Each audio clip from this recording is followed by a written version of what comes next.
Hi, everybody.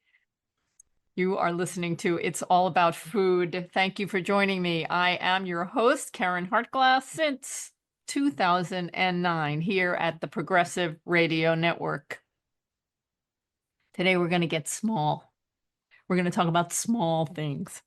And I think it's important to talk about small things, well, specifically insects, because they don't need us. We need them.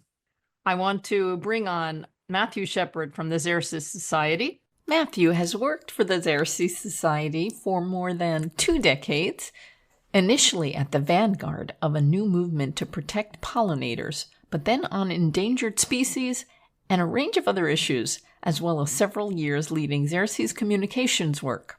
Throughout this time, he maintained a direct involvement in pollinator conservation in towns and cities, and in his current role, has returned to outreach and community engagement. Much of this focuses on supporting neighborhood-level efforts such as pollinator gardens and small habitat projects in parks, as well as leading the Bring Back the Pollinators campaign and promoting the No Mow May and Leave the Leaves initiatives.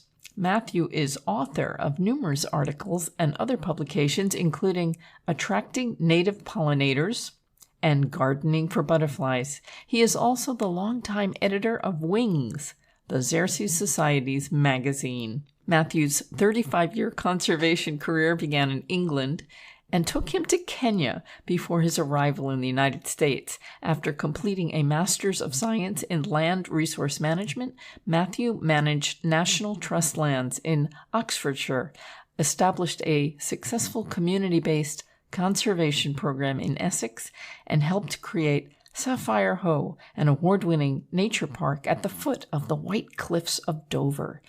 During a VSO placement in Kenya, he worked with local communities and government agencies to improve the management of Arabuko Sokoke Forest on the coast north of Mombasa. It was in Kenya that he met a Peace Corps volunteer who is the reason he moved to Oregon. They live on the west side of the Portland metro region. Their 2 children are now at college, but they still get together, although sometimes they roll their eyes when Matthew points out yet another super cool insect he found. Well, I'll tell you, Matthew, thank you for joining me. I've been following the Xerces Society for a long time. And I keep saying, I have to bring them on again because their work is so important. And I don't think people think small enough sometimes. They don't think about these little bugs enough. And you had an article recently. I thought it would be a good place to start. You wrote, "Want to save the bees, focus on habitat, not honeybees." So welcome. And let's go. What motivated you? You wrote this article with... with Rich Hatfield, right? One of my co-workers. So a lot of people feel like they have to do something, and there's something kind of, I guess, fun, colorful, romantic or something to have some bees in your backyard, and you think you're helping the environment, but what's actually happening? Yeah, no, I totally understand why people would want a hive. Honeybees are fascinating insects, and there aren't that many insects that you can have like an intimate relationship with, but the honeybee is one of those, and it can become, I don't want to necessarily say an obsession, but it is a remarkable relationship that you can have with them. And when we're bombarded from an early age with images of bees in kids' books and, garden decorations and throw pillows, etc., etc., and all we see are these yellow and black bees. And Winnie the Pooh, he goes after honey, doesn't he? And so we're constantly exposed to images of bees, but revolving around the honeybee. And then layer on that, you start hearing tales of declining populations and all sorts of problems. And it's like, yeah, but what can you do? We're short of bees. Let's get more bees. And so I totally understand that. And it's something that really can be helpful in the right situation, but not necessarily everywhere. And so that's where the kind of the nuance and the potential complication, and it comes into so many of these conversations around conservation and bees. What did you mean by being intimate with a Um, honeybee? well, I know, but it's a really personal, maybe a personal relationship, maybe is better. But I mean, there are people who will have bee beards, and so there is that kind of physical intimacy. When you're close to honeybees, did they want to get close to you? Is there any kind of Not necessarily. I mean, sometimes they might. I mean, if you're wearing a shirt with like bright floral print, they might see you as a flower. If ah, you're wearing hmm. a scent that's really floral, they might be attracted to that. So, I mean, there are potentially times when they may come close to you and want to be close. But on the whole, bees just, they don't want to be anywhere near you. You're not interesting enough. I just thought of a story that I didn't remember for a long time, but I was 5 years old when I was first stung by a honeybee. And it was funny because my friend and I, her dad took us out to this fast food restaurant. This was like a million years ago when fast food restaurants weren't popular. McDonald's didn't exist. And it was a place called Mr. B's. And we sat outside because there weren't any tables inside. And there was like this metal ledge. We sat down, I put my hand down, and ow, I was stung. So that was my first intimate experience with a honeybee. And that's assuming it was a honeybee, because I know often when Yeah, we people, don't know. yeah, they say, "Oh, these bees, they ruined my picnic," or they disturbed our dinner on the porch or whatever. And when you follow it through, it was actually a yellow jacket that was much more interested in your food than any bee would be. Right. Maybe it was because I was only 5. So what did I Yeah. know? Oh, yeah. No, I realize so. Well, how do we know the difference? um, Yellow jackets, they're very definitely yellow and black, very distinct markings on their body. Honeybees are a kind of overall, they're a kind of a honey brown color. If you look close, they do have black stripes, but they're not so distinct as you would find on a yellow jacket. Right. And then there are all kinds of other things like wasps. Yeah, yeah, exactly. And thousands of species of bees that don't look anything like you think a bee looks like. Tiny bees, shiny green bees, blue striped bees, etc., etc. Okay, so we want to do something for the environment. We get this idea to raise honeybees. Why is that not a good idea? Yeah, honeybees are.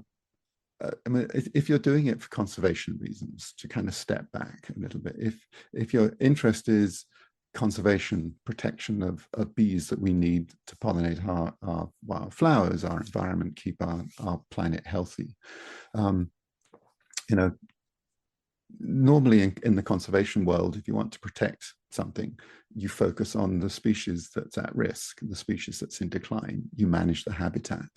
Um, Mm. bringing in honeybees, you're not doing any of that. Honeybees are not native to this continent. The honeybees that we have now arrived with colonists from Europe, by the look of it. We have the early records of hives coming into Jamestown in They Pennsylvania. brought them intentionally. Yeah, they brought them intentionally, Wow. which makes sense because They if wanted you, honey.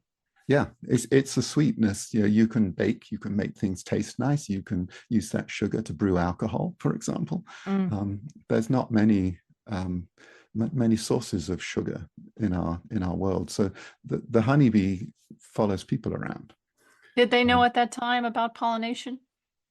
Um, it's difficult to say. I Mm. mean, all the early records that I've seen around honeybees talk about the honey, yes, the beeswax, which gave the cleanest burning candles, for example, and was Yeah. used for sealing food. I mean, at one point back in the kind of medieval days, people would get given honey by weight as part of their annual, beeswax by weight was a valuable item, and people would get it as part of their annual salary from, like, if you were a royal servant kind of thing. So probably back when these early skeps were arriving with the bees, it probably wasn't pollination that people were thinking of. It was all the other benefits. All right. So We don't have the right habitat in our backyards or in Um, our apartment terraces or wherever people might be yeah, no, raising and their it is, bees. yeah, it is this loss of habitat that's been the challenge to all wildlife, and um, bees certainly suffer alongside that, plus insecticide applications that, you know, you put an insecticide out to target insects, and what happens? Well, it harms insects, and that includes bees, flies, butterflies, other insect pollinators.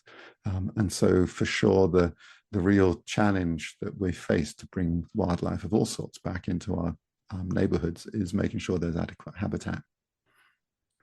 And what does that mean? What does the habitat look like? For a bee, when you're thinking about habitat, you want to be creating the conditions that will support the entire life cycle.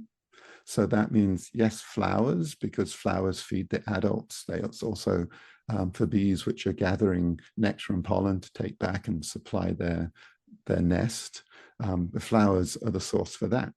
But then you also need nest sites. And, you know, honeybees, you think of a big box, you know, all that honeycomb, et cetera, and the big old colony with thousands of bees in it. And that's such an unusual bee. And our native bees, almost all of them are solitary. So one female is making her own nest. She's not making honeycomb. She has a small tunnel with a few brood cells, as they're referred to. In each brood cell, she supplies with nectar and pollen and lays an egg and then seals the brood cell. And as I say, we have more than 3,600 species of bees native in this country. Almost all of those are solitary. And the majority of those, around 70%, actually make their nest in the ground. So they need access to soil, and they will excavate a little tunnel into the soil, and off that tunnel, dig these brood cells. And so to give you an idea of how far they might dig, you know, they may dig, you know, 8, 10, 12 inches down. Wow. Some go further, but if you're half an inch long, you know, it's not like they've got shovels and spades and any digging equipment. I mean, it's like if I were trying to dig 100 feet into the dirt using my hands, I would never make it, would I? Yeah, we have to have a lot of respect for those species, right? Yeah, 3,600 types of bees in this country. Yeah, more than that. The estimates vary somewhat, but 3,600, 3,800, something like that. And aside from building their own habitats, are they all pollinating? Yes. Yep. And we need that diversity because our flowers in this continent have co-evolved with the pollinators. And so over time, they've, you know, the shape of the flower, the size of the pollen, all these sorts of things influence the way that the bees have evolved as well. And so we have some bees that are very particular about the plants that they will collect pollen from. In the Northeast, there's one bee known as a spring beauty mining bee, which only collects pollen from the spring beauty flower. You know, and the flower needs the bee, and the bee needs the flower. And, you know, you can't replace that bee with a honeybee. And there are many other examples of bees that have very particular relationships with flowers, you know, and can manipulate the flower to get the nectar and pollen to supply their nest. And in doing so, are pollinating the flower, and can't be replaced by a honeybee. So I'm assuming all of these 3,600 or so types of bees are struggling at this time? Probably not all of them, in the same way that you can look at birds and you can say, oh, we know that some birds are definitely struggling, but starlings probably not struggling, you know. Okay. But we know that bumblebees in particular, which are probably the best studied of the bees, we know that more than a quarter of species of bumblebees in this country, and there are about 50 species altogether, just over a quarter of them are in decline and are facing some level of vulnerability. And probably the best known of those is the rusty patch bumblebee, which was common from the Dakotas to the Atlantic and as far south as Georgia. and has declined so far that it became the first bee in the continental United States to be protected under the Endangered Species Act. And it is officially designated as endangered. And so now there's conservation work being focused on creating the habitat and protecting those areas where the bee uses. And that's just one well-known example. And with thousands of other species, there are not enough scientists studying them to necessarily know exactly what's happening with all of them. There are some bees that travel far distances for their work, not necessarily voluntarily.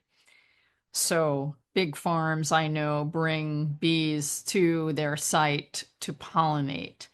Are these all the same kind of bee, or do they know they need different kinds of bees? And how is that good or not good? The majority of bees that are being moved around to pollinate are probably honeybees. And this is an area where we do need the honeybee. You know, modern agriculture with huge fields, massive orchards, you know, there isn't enough habitat around in those landscapes to support native wild living bees. And when you need, you know, a huge number of bees for only a very few weeks, just when that crop is blooming, that's a place where the honeybee is necessary. And so that's the other dilemma with bee conservation. It's like, well, we need the honeybee for some things, but not for others. Are some crops now where they rear bumblebees, and a lot of those are in glass houses, greenhouses, polytunnels, and so on, where they have, you know, basically bumblebee factories. You rear a colony.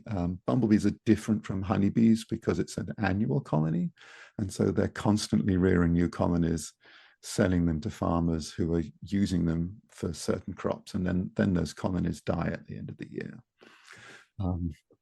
And there's also a few solitary bees that are used. The alfalfa leaf-cutting bee and the alkali bee, which is a ground nesting bee. Those are two bees that are particularly good for pollinating alfalfa, which is big in parts of Canada and parts of the northwest and the west coast. And then for some orchards, there's now the mason bee, also called the blue orchard bee, that is managed commercially for crops. So there are a few bees, but in terms of bees being moved around, it's the honeybee and the bumblebees that are the ones that are most shipped. Speaking of intimacy with bees, do you think that the bumblebee and the honeybee like all of this travel and being of service to us? Is there any signs that show how they react to this? Well, the bumblebees don't live beyond 1 year, so they get moved, they do their job, and then they die. So it's difficult to see what the kind of the longer term impacts on those are.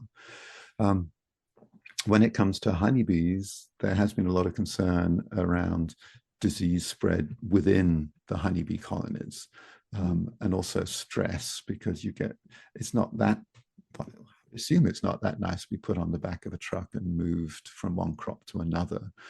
And so that's one of the things that honeybee keepers have been working hard to manage, because, you know, keeping a hive, honeybees are essentially livestock. So in the same way that a rancher is looking after the health of their cattle, the beekeeper's looking after the health of their bees as they move them around. Okay, well, that's a loaded subject, because when we talk about ranchers taking care of their cattle, I've been a vegan for 37 years. I know all the horror stories. So taking care is kind of interesting phrasing. But okay, so the bees can get stressed. I'm just imagining a little bee meditation place where they're all humming together and just calming themselves down. Okay. Yeah, I was going to say the stress, though, can lead to them being more susceptible to disease spread sometimes. It does affect their general health, because some crops are more nutritious than others. And so sometimes they may find themselves on a crop that it may not be the most nutritious for the bees, but as the pollinator, they're out there, visiting the flowers and so on. And so the result is, I mean, when I was saying that the beekeepers care for their bees, that means that sometimes, when the pollination season is done, they take them somewhere else where there's more flowers available for them, and where they have longer time to rest and regain strength, basically. And then obviously the beekeepers, when necessary, will also be adding supplementary feeding to the hives and everything else that they need to do to look after the hive. I see. The bee vacation is somewhere that has lots of nice wildflowers. Yeah, but that's also one of the times when conservation and honeybees, don't work so well together, because our native bees need the wild areas. We know that urban areas are, basically trashed environments. There aren't the natural plants, there aren't the natural habitats, etc., that there were, and so we have more natural areas, wild areas, where the native bees have the habitat, have the plants that they need, and so on. And then you bring a load of hives in, and then you end up with competition with the native bees. So there are always going to be conservation challenges. You talked before about scientists and not having enough studies on all of these bees. I'm just curious, we're in some very interesting political times right now, and a lot of science studies are losing funding, federal government funding, things like that. And I'm wondering how things have changed throughout the years with government support and the work that Xerces Society is doing, or that scientists working with bees and other insects are doing. At the moment, there's so much uncertainty, because we hear things, we read things, we're all watching the news, and we do have the Xerces Society. We do have federal funding that supports some of our work. We have a number of staff who are shared between us and Natural Resources Conservation Service, for example, so that the funding is joint, but those staff are working full-time with the NRCS conservationists and advisors and so on, to support them, to make them better able to go out and create habitat and provide guidance to farmers and others. And we don't know exactly what's going to happen with that funding at the moment. We're in constant contact as best we can, but we've all read also about the they call it reduction in force, is it? Fork in the road. And so people are being moved around within agencies or are losing their jobs. And so there's a lot of instability, maybe that's the correct word, instability within the agencies, so that it's, when we hear that, there's a possibility that funding of all sorts might go, that information is not coming to us from the agency necessarily. So trying to navigate this uncertainty is the challenge. So you have stress as well as the bees.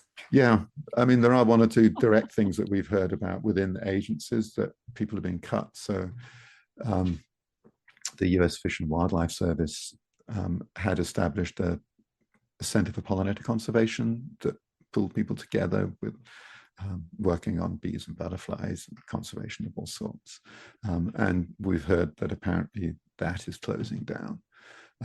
The US Geological Survey has a bee research lab in Maryland, and we were hearing last week that there's a possibility that funding for that will go. And so there's a lot of uncertainty and instability at the moment, and we really don't know what the outcome of all that might be. Wow. Yeah, Yeah. we pick ourselves up each day and see what's happening. Nature is brilliant. Hmm. And we small-minded humans try and understand little bits of what nature does.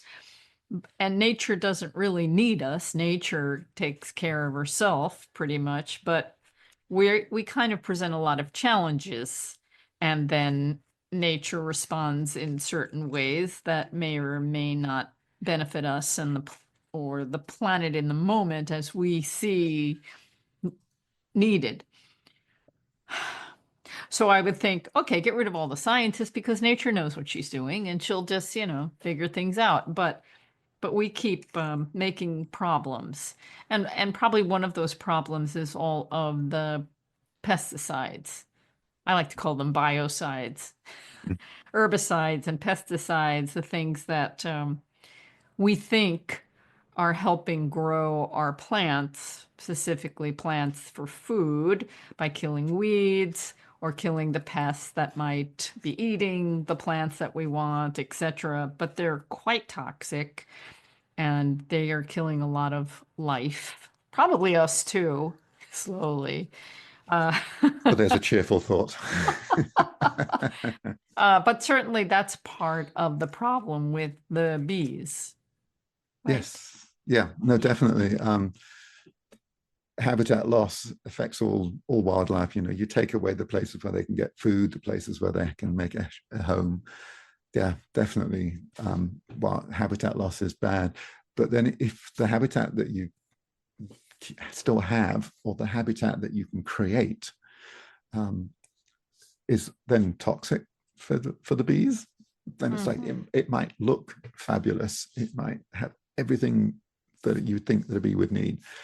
But if when the bee visits, it picks up residues from the insecticides in the nectar, in the pollen, if it's a leaf cutter bee, for example, which is gathering pieces of leaf to go back and make its nest, if that's toxic and you're rearing your young inside it, there are squash bees that only pollinate squash, so zucchini and pumpkins and so on, and they nest in the ground, and they'll nest in the ground around the base of those plants. And if you're drenching that soil with an insecticide to protect the plant, that drench is going into the soil where these bees are nesting. So yeah, insecticides, pesticides really are a major threat to insects. And then we have the EPA, just segueing slightly, because the EPA in theory is there to protect us and protect the environment. And it has been running all sorts of tests for years, assessing and evaluating products. It uses the honeybee as its test insect. And the honeybee, living in a huge colony with tens of thousands of bees, that social structure, et cetera, does not represent our solitary individual living bees. And although many products have been said to be safe for bees, it's safe for the honeybee. And if you look at the products, you'll find what do they call it? A bee safety label, I think it's called. And you can read that and it'll say things like, do not apply this whilst bees are active, or cover the hives, or move the hives. And sure, you can cover a honeybee hive, but you can't cover a bee nest in a twig or in the ground. You can't move those out of the hazard zone. So there are lots of ways in which insecticides impact our native insects. Well, I imagine that the EPA uses the honeybee because the EPA has probably been understaffed forever and is never really able to fulfill its mission and do what it needs to do. Yeah, and also that the honeybee is an insect that's very well known because it's been managed and studied more than any other. Right. Well, it kind of reminds me about how most of the medical studies used to be done on men. Mhm. Oh, we're women, we have to work on too. But in science, it's like that because everything we study is so complicated and there are so Mhm. many parameters, and you want to narrow things down as much as you can, not just for cost and time, but just so you understand what's happening. Yeah. Yeah. So, okay, so what are these scientists looking at? And if we lose some of these studies, what are the repercussions? Do you have any idea? Um, wow. Well, I'm not even quite sure how to start with that one because, like, because science underpins, I mean, evidence underpins so much of our regulatory system and so many of the decisions that people make to, a policy on something, say, should we have funding for conservation work? How do we decide where that funding is best spent if we don't have the evidence that can direct us towards the most effective, most impactful use? How can we decide whether a product is going to be safe? Whether it's a food item that we're eating or a product being applied to a crop, that may impact bees. All of those things come from research. Hmm. Even if I already said that we don't know the details of so many of our native bees. And if the funding or the research that's being done into the biology or the distributions or the threats to those species, if that research funding is cut, then we end up stumbling around in the dark rather than knowing the best place to direct work or the most effective way to help something. Hmm. Okay. Honeybees, 3,600 types of bees. Are there other pollinators we should be aware of? Yeah, I mean, pollinators, there's a remarkably diverse group. If you were to spend time staring at a flower, you could see butterflies, you could see flies, you could see beetles. Um, you know, when you get down to the ground layer, it may be that ants are pollinators of some of the low-growing forest floor Ants. species. Yeah, like Wow. wild ginger, for example. Wow. It could be ants. And I have read speculation that maybe slugs help here and there because they're going in Slugs, and they out. have a purpose. I know, exactly. Um, and then you can get bigger. I mean, there's obviously butterflies and hummingbirds are, for most of our country, hummingbirds are probably the biggest of the pollinators. But then Hmm. in the desert southwest, where there's sagari cacti and so on, there's also a couple of species of bats and one species of dove that's known to be Ooh, pollinators. Um, okay. and so pollinators are a greatly diverse group. It happens butterflies. There's just been a study. It was released anyway. I want to say March, so earlier this year. Um, a working group of about 30 scientists from agencies, nonprofits, and universities got together and compiled all of the data sets that they could find from over a 2-decade period. And the results showed that within the lower 48, the butterflies declined on average by 1.3% per year over that 20-year period. Obviously, some butterflies went up in numbers Hmm. and some went down by 90% or more. Wow. And it varied across the regions. So there were, much variety and variation and nuance, but overall 1.3% per year. And so, I mean, it's like, to put that in context for someone, here we are, graduation season, a high schooler going to college, we've got 20% fewer butterflies in that student's lifetime. In my lifetime, I'm 62, it's more like 3/4 of the butterflies. The abundance of butterflies have gone since I was born. And so it's kind of shocking when you think of it like that.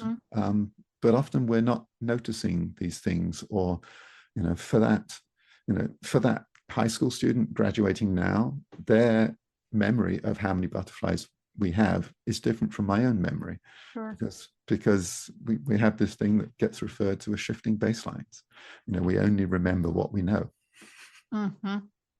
Makes me think of that analogy of the frog in the water, and the water slowly heats up and it doesn't realize it until finally he's like boiled to death or something. Ha ha ha ha. I have all of these lovely thoughts. Yeah. People talk about sometimes how there are less insects on our windshields when we're driving. And that's all our fault, huh? Is it mostly pesticides, or is it wildlife habitat and just everything? It's going to be everything. We have fewer insects because there's less places for them to live. We have fewer insects because the places that are left have insecticides. From where I live in Northwest Oregon, in the Portland, Oregon area, I drive down to California, San Francisco Bay to visit my in-laws. And so we've been doing this drive up and down I-5 for 25 years. And I've seen the number of splats on the windshield go down. But then I've also seen this last couple of years, it's like we get down there and we go, oh, I think there's more now than there used to be. But then I also know that the almond industry, for example, and going down the Central Valley, the almond industry, a lot of almond growers are putting in habitat around their almonds because they realize that that's good. Right. So maybe that is, and now I'm seeing more squish stuff on my windshield. So just, it's not great, is it? It's like, oh, this is a good sign, but actually it's kind of sad. Yes, it is. People don't like being around insects and like when they're not there. But like I said, when we open the program, they can live without us. We can't live without them. Yeah, no, I know it's been said that, if we had a nuclear apocalypse, what would remain would be grasses and cockroaches, because they are what amongst is the it that most makes resilient. those cockroaches so resilient? Don't know. I don't study cockroaches. Yeah. But they are remarkable. I mean, if you see them when you flick the light on in your kitchen at night, it's not so lovely. Well, I've lived in the city for a long time, and they thrive in the urban environment. Yeah, they do. They're incredibly resilient and adaptive. Yeah, I wonder if they enjoy their lives. Maybe next time you see one, you should ask. What I'm hearing here is a little DEI, something that our current administration is trying to eliminate, but we need diversity everywhere. Yeah, definitely. And definitely with our pollinators and all insects, right? Yeah, no, as you said, insects don't need us, but we need them. And if we just look at kind of what are referred to as pest insects, there's, is it 1,000, 12, 1,300 insects that are considered to be pests? Cockroaches, mosquitoes, yellow mosquitoes. jackets. Yeah, not all mosquitoes, just the ones that bother not all, us, right? But yeah, I mean, it's those insects that bother us, and therefore the ones that we notice. And yet there are probably 100,000 species of insect or more in this country. And the huge majority of animals in our world are insects and other invertebrates. And we're just not aware that there's such huge diversity because we don't encounter them. And yet they're out there, converting leaf litter into mulch and building our soils, doing the pollinating, controlling things we don't want. We may not like mosquitoes, but then there's a whole, it's like dragonflies eat hundreds of mosquitoes a day. In the ponds where mosquitoes are, the larvae live and where they breed, there's all sorts of other things in there eating the mosquitoes. And so, you know, we rely upon insects of all sorts for things that we may not recognize, from, you know, the cotton shirts and sheets that we have, through to, you know, that Halloween pumpkin, you know, the jack-o'-lantern. Do you think we'd have that without an insect? Well, I guess unless you buy one of those plastic ones, right? Um, but even then, we wouldn't have been carving pumpkins if we didn't have them in the first place. So. I remember being young and just being sprawled out on the backyard lawn and just watching. Fireflies. And whatever was there, there were so many Yeah. different bugs that you could just watch and be fascinated by. Yeah. And most people don't have the time or inclination to do any of that. And so we have no idea what's going on around us and all that's going on that benefits us. Yeah. Yeah, there are an increasing number of people who do notice. I'm very That do happy to notice. say. Yeah, Okay. I'm very happy It's to like say. bird watchers, there are insect Yeah. watchers. Oh yeah, there's bee watchers, there's dragonfly watchers, there's butterfly watchers. But also there's an ever-growing number of people who are aware of the problems and wanting to help, who are, you know, creating pollinator gardens. You know, maybe they have, it doesn't have to be a big area. You know, you can do it on your apartment deck if you've got a window box to grow. Okay, what should I be growing on my terrace? Well, there's all sorts of things, but yeah, if you can have asters growing and purple cone flowers growing, for example. Sounds lovely. Yeah, I mean, that's one of the great things about pollinator gardening, is making a beautiful pollinator garden makes a beautiful garden for you as well. And like I say, it doesn't have to be big. He's in Germany, so I don't have an American example, but there's someone I've been corresponding with for a few years. He's built a pollinator garden on his third floor apartment deck, and he's now had nearly 20 species of bees and butterflies that he's seen coming to the plants on his deck. And it's I'm on the third floor of my area. apartment. I want to do what he's doing. Yeah, you can. I mean, and if you've got a taller building, you know, they'll go up 20, 30 stories or more, bees, because they can fly, right? Right. That sounds really lovely. And I so like that. yeah, so every little thing that we do in our block, you know, neighbors do, friends down the road, whatever, you know, on a different floor from you, wherever you live, every little piece of habitat that we can bring back in will begin to rewild and green our neighborhoods. For sure, we need our big natural areas, those nature reserves, the you know, the parks that are more wild, but even community gardens. I mean, in New York, there's some incredible work being done in community gardens where people are bringing native plants into the community gardens and building habitats around their vegetable plots and so on. And so even in the most heavily developed of areas, the most densely occupied areas, there's something that we can be doing. That's very positive. Thank you for that, Matthew. Yeah. I'm just curious, how did you get started with this interest of yours? It's like you could chase it all the way back to childhood. You know, my parents were gardeners. My dad focused on the vegetables and my mum focused on the flowers. And so she created wonderful perennial flower borders. And you might get, I'm not from America originally. I'm from Britain. And so picture that cottage garden, you know, that traditional, that's what my mum created, and that's what I grew up with. And my dad also had an interest in birds and butterflies. And so as a child, I was in a garden like that, aware of and watching the butterflies. But bees, I didn't really get into until I was much older, and I got into conservation.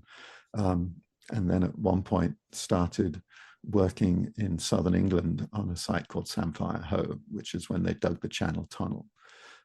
The spoil from the tunnel they had to dump somewhere, and so they created 80 acres of land at the base of the White Cliffs of Dover,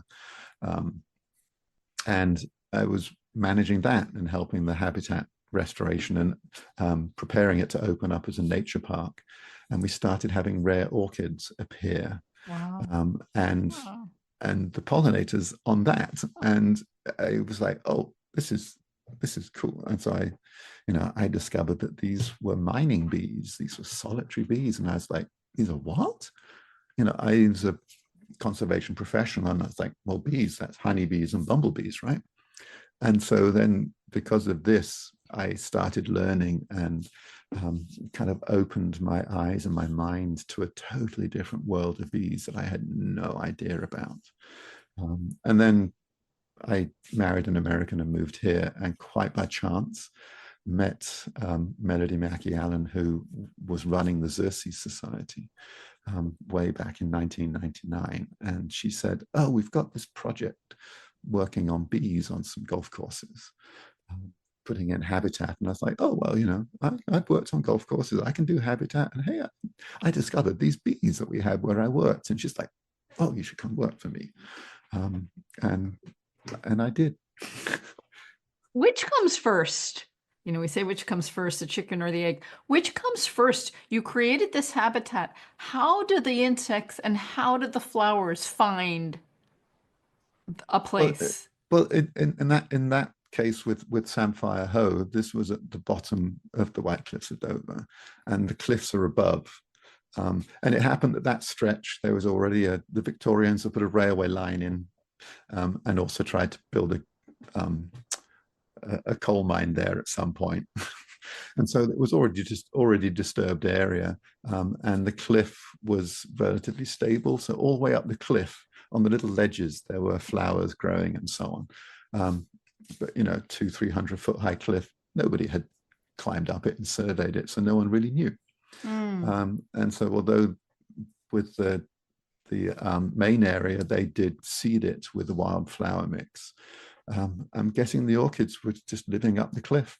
And then when the seeds fell, there was this new land to catch it. It's wild. I just, when I grow some little things on my terrace, there are different weeds or plants that emerge. And I don't know where you came from. Just blowing in the wind. Yeah, that's very much what it is. And then, of course, bees fly, they have their wings. So some of them don't fly very far. I mean, if you're, like a tiny little, some of the tiny sweat bees and the tiny mining bees and so on are like an eighth of an inch long, a quarter of an inch long. Some of them are even smaller. And so they may not fly more than 100 yards, in any time. And so, some of them will fly a half a mile or a mile maybe, but they're still able to move around. They can get between one green patch and another, up and down the block, up and down the building. So they will find your flowers. May I ask what you're working on now? I do a lot of publications. And so I edit things. And so right now I'm working on a report about butterflies that we're getting ready for release. I also, do provide garden advice and so on to local communities, and work with some park managers on habitats. So.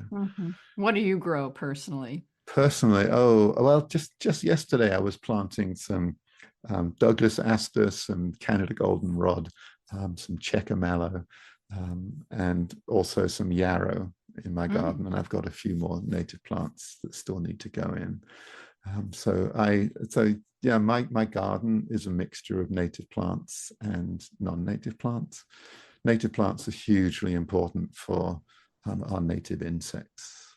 So any garden, if it's intended to be a wildlife garden, should have a really good proportion of native plants. But then there are some beautiful garden plants that are not native, and so it's like English lavender.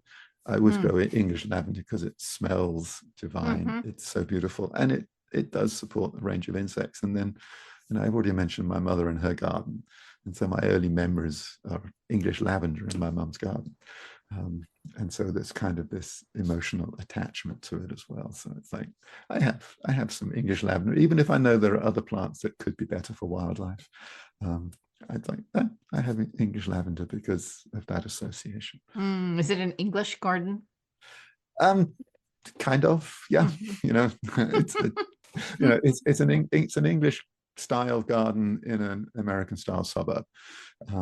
So 5,000 square foot lot with a house in the middle, evergreen forest, a small patch behind, which makes it quite challenging, but the front is sunny, so that's where I have most of my flowers. Do you have a favorite bug? Oh, favorite bug. Oh.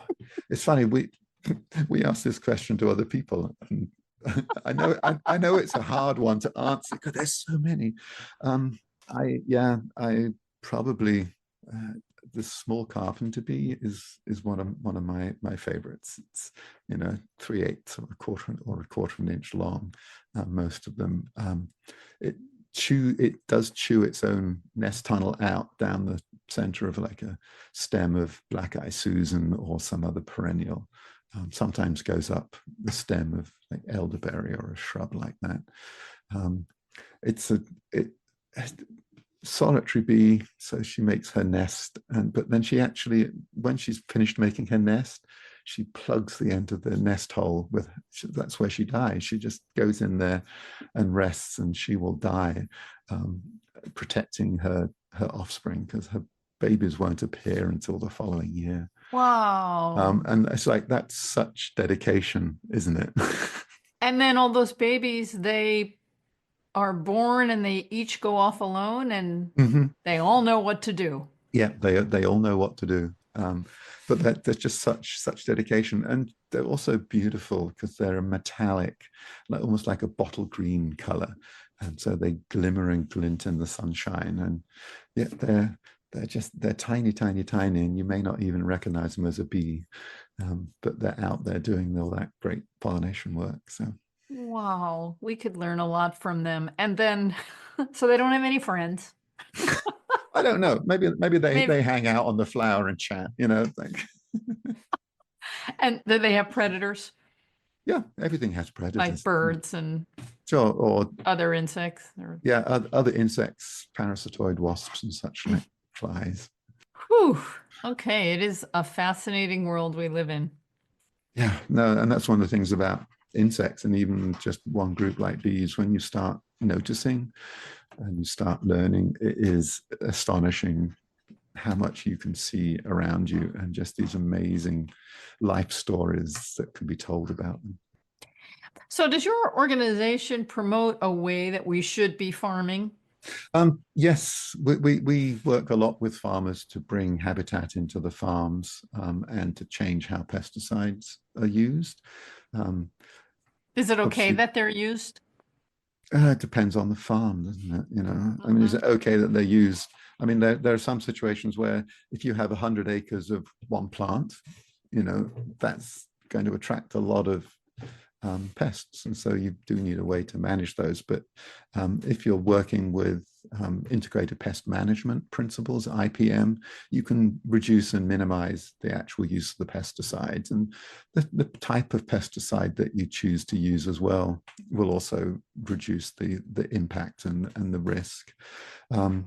And then you can put habitat in which will support, yes, pollinators, but also all the other beneficial insects, the predatory beetles that will chew up your weed seeds, for example, or will catch the bugs trying to eat your crop, or those syrphid flies and the lady beetles that come in and eat aphids, etc., etc. There's so many things that you can bring in to help manage the pest issues with your crops. So yeah, I mean, that's the kind of farming that we promote and work with many farmers to make into reality. And so in addition to the staff who are working with agencies and farmers to promote that, we also have a program called Be Better Certified, which is a food farming certification program, third-party verified, and the farmers who can get the Be Better certified seal on their crop, or the food company that can put it on the the ice cream in the freezer in your grocery store, for example. The farms have made a commitment, and a certain percentage, 5% of their farm, is habitat. And also they've changed how they manage the pesticides and grow the crop to reduce the risk to our environment. Certainly larger farms are more difficult to manage. Yeah. Do you think, and this is just a random question, but do you think large farms are good? Do you think that we could have smaller farms and make enough food for people? I Yeah, think I'm romantically not. that way to, make farming a business or a way people could make an honest living and come back to the smaller farms rather than having, a few large corporations owning the biggest farms. Yeah, I'm sure there is a way to do that. I'm not a, You're I not the can't guy. say that. Yeah, it's more that's like, yeah, I have a view of farming, but I haven't studied farming. Yeah. Some of the other staff that I work with are the ones who work more with the farmers and would have a deeper understanding Mm. of that. But I know personally, we are part of a CSA farm, community supported ag, small, I guess, 20-acre organic farm, not that far from here. And we get a basket full of veg every week from them. And, they have, I'm not sure, it's like 150 subscriber families that they support from their land. And so there are, when you said you were vegan, I'm almost vegan. About the only thing You eat a lot of vegetables. yeah, I eat a lot of vegetables, and really the only thing that makes me not vegan is that I like cheese, and I haven't found good vegan cheese yet. Sorry, You vegan. haven't Sorry, vegan cheese you haven't makers. discovered Rebel. Maybe not. But I also grew up in England where I have astonishing cheeses. So, Yes. My perspective on cheese may be a little different. We have a store in Manhattan and they do sell online, but they have cheeses from all over the world, probably some are from England, that are made in the traditional cheese fashion, but instead of using animal milk, they make milk from nuts and coconut. Yeah. So, but then they culture it the same way, and you'd like those. Yeah, maybe. Yeah, it's been one of the things, and so we continue to experiment with what we can find around here. But that's like Sure. the one thing that we haven't been able to, or I haven't been able to drop. I admit Yeah. it's a weakness in me. But you as, bring up the CEAs, the CSAs, and how important they are. And this particular one sounds like they're pretty large, serving 150 families. yeah, and they've been around for I think 30 years now, so they're very well established. But yeah, that as you know, you can support more people from plant-based crops grown on land than you can by plant-based crops to feed cows, to feed people. So vegetarian, vegan diet, definitely you can support more people from the same area of land than you can if you were just eating meat. Yeah, thank you for bringing up that point. Well, Matthew Shepard, thank you for this hour conversation. I really enjoyed it. And I want people to think small. Think about all the insects that share our home and all the good things that they're doing for us and how we really need to do a better job at taking care of them. Yeah. All right, everybody. Thanks for joining me on It's All About Food today. Have a delicious week. Thank you. Of course. Appreciate the invitation. Yeah. Okay. I'm probably going to broadcast this tomorrow. I'll send you some links. And thank you for all your work. And I hope this administration doesn't do too much damage, more than it already has. Time will tell. Time will tell. We'll survive. The insects, the ants, and the cockroaches will survive. Some of them, at least. Yes. All right. Take care of your garden. Thank you. Yeah. Thanks. All right. Bye. Bye. Thanks for joining me, everybody. Have a delicious week.